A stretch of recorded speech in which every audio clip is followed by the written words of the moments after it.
బాధితురాలు నార్సింగ్ పోలీస్ స్టేషన్లో కంప్లైంట్ ఇచ్చి దాదాపు ఇప్పుడు 20-30 రోజులు గడుస్తుంది. అయినా కూడా ఇప్పటి వరకు కూడా హర్షసాయికి సంబంధించి ఏ ఒక్క డీటెయిల్ కూడా బయటికి రాలేదు. అంటే అసలు నిజంగానే దొరికాడు అంటూ కొన్ని వార్తలు వస్తున్నాయి, అసలు దొరకలేదు, ఇంటర్నేషనల్ వైజ్గా పారిపోయాడు అంటూ ఇంకొన్ని వస్తున్నాయి. అసలు ఏది నిజం అంటారు? అసలు విచారణ కరెక్ట్గా జరుగుతుందా లేదా? విచారణ చాలా కరెక్ట్గా జరుగుతుందండి. మాకున్న క్రెడిబుల్ ఇన్ఫర్మేషన్ ప్రకారం అండ్ మేము వెళ్ళి పోలీస్ స్టేషన్లో వెరిఫై చేసుకున్నామంతా కూడా. వాళ్ళు ఇచ్చిన సమాచారం ప్రకారం డే 1 హర్షసాయి దేశం వదిలి పారిపోవడం జరిగింది. సో అతను అవుట్ ఆఫ్ కంట్రీలో ఉండి ఆపరేట్ చేస్తూ ఉన్నాడంతా. ఇక్కడ కొన్ని యూట్యూబ్ ఛానల్స్ ద్వారా కానీ లేకపోతే అటువంటి ఫ్యాన్ పేజెస్ ద్వారా ఆపరేట్ చేస్తూ ఉన్నాడు. ఇక్కడ కొంతమంది వ్యక్తులు తనకి సహకరిస్తూ ఉన్నారు. తన దగ్గర నుంచి డబ్బు తీసుకున్న వాళ్ళు సహకరిస్తూ ఉన్నారు.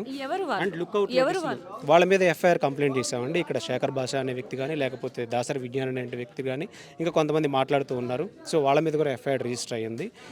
అతను లుక్అవుట్ నోటీసులు ఆల్రెడీ పోలీస్ స్టేషన్ నుంచి ఇష్యూ చేశారు కాబట్టి, పోలీసు వారు ఇష్యూ చేశారు కాబట్టి అతను ఎప్పుడు ఇండియాలో అడుగుపెట్టినా కానీ అరెస్ట్ చేసే అవకాశాలు ఉన్నాయి. అంటే కరాటి కళ్యాణి గారి మీద కూడా ఫిర్యాదు చేయడం జరిగింది. అంటే ఆవిడ కూడా సపోర్ట్ చేస్తున్నట్ట, అంటే ఆ హర్షసాయికి సపోర్ట్ చేస్తున్నట్ట, లేకపోతే నిజంగానే హర్షసాయి కరాటి కళ్యాణ్ గారికి లేకపోతే ఈ భాష ఎవరైతే ఉన్నారో వీళ్ళందరికీ కూడా కాల్ చేస్తున్నట్టు కానీ లేకపోతే డబ్బులు డిమాండ్ చేస్తున్నట్టు ఏమైనా ప్రూఫ్స్ ఉన్నాయి?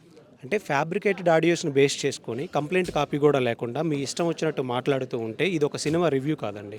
ఇది ఆడపిల్ల జీవితం. ఆడపిల్ల జీవితాన్ని మీడియాలో పెట్టి కేవలం నీ దగ్గర ఉన్నటువంటి కొన్ని ఆడియోలు అవి నిజమా అబద్ధమా అవేంటో తెలుసుకోకుండా మీ ఇష్టం వచ్చినట్టు మాట్లాడుతూ తన క్యారెక్టర్ని డిఫేమ్ చేస్తూ తన నేమ్ కూడా తీసుకుంటూ ఇలా హెరాస్ చేయడం వల్ల దాన్ని బాధితురాలు సైబర్ క్రైమ్కి కంప్లైంట్ ఇవ్వడం జరిగింది.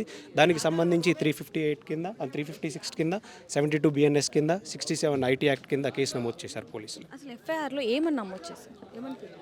ఎఫ్ఐఆర్లో వాళ్ళు ఎలా అయితే ఈ ఫ్యాబ్రికేట్ ఆడియోస్ని నిందితుడు పంపిస్తూ ఉన్నాడు, దేశం వదిలిపెట్టిపోయి పారిపోయినటువంటి నిందితుడు పంపిస్తూ ఉన్నాడు వీళ్ళని దాన్ని బేస్ చేసుకొని డిబేట్స్ కండక్ట్ చేస్తూ ఉన్నారని కంప్లైంట్ ఇవ్వడం జరిగింది. ఇప్పుడు బాధితురాలు మొత్తానికి ఏం కోరుకుంటుంది? ఎందుకంటే తన తండ్రి దగ్గరికి, ఎవరైతే హర్షసాయి ఉన్నాడో తన తండ్రి దగ్గరికి ఈ వివాదాన్ని మొత్తం కూడా తీసుకెళ్ళినప్పుడు పెళ్లి చేస్తాము అని చెప్పడం జరిగింది. కానీ అసలు ఇప్పుడు వరకు అసలు పెళ్లి కూడా ఏ ప్రస్తావన కూడా రాలేదు ఇద్దరి మధ్య. అంటే పెళ్లి చేసుకోవాలి అని చెప్పి ఈ విధంగా చేస్తున్నాడా, లేకపోతే ఏంటి అసలు ఎందుకు ఈ విధంగా చేయడానికి గల కారణం ఏంటంటే? అసలు పెళ్లి అనే ఉద్దేశం ఇప్పుడు బాధితురాలికి లేదండి. అక్యూజర్ కూడా పారిపోయి ఉన్నాడు. ఆ ఉద్దేశం లేదు కాబట్టి హర్షసాయికి కేవలం శిక్ష పడాలని మాత్రమే బాధితురాలు చెప్తూ ఉన్నారు.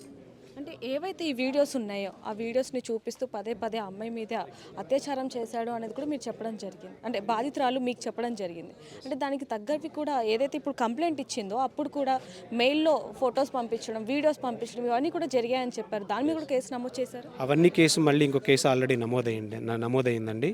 దానికి సంబంధించి పోలీసులు వారు ఇప్పుడు తన మీద ఏ చర్య తీసుకోవాలి కానీ మన ఇండియన్ జ్యూరిస్డిక్షన్ కిందకి రావాలి. నెక్స్ట్ ఫర్దర్గా పోలీసు వారు ఏం చేస్తారంటే ఎంబసీస్కి నోటీసులు పంపిస్తారు. ఇతని మీద ఉన్న క్రైమ్స్ అన్ని పంపిస్తూ ఉంటారు అనమాట ఎంబసీస్కి.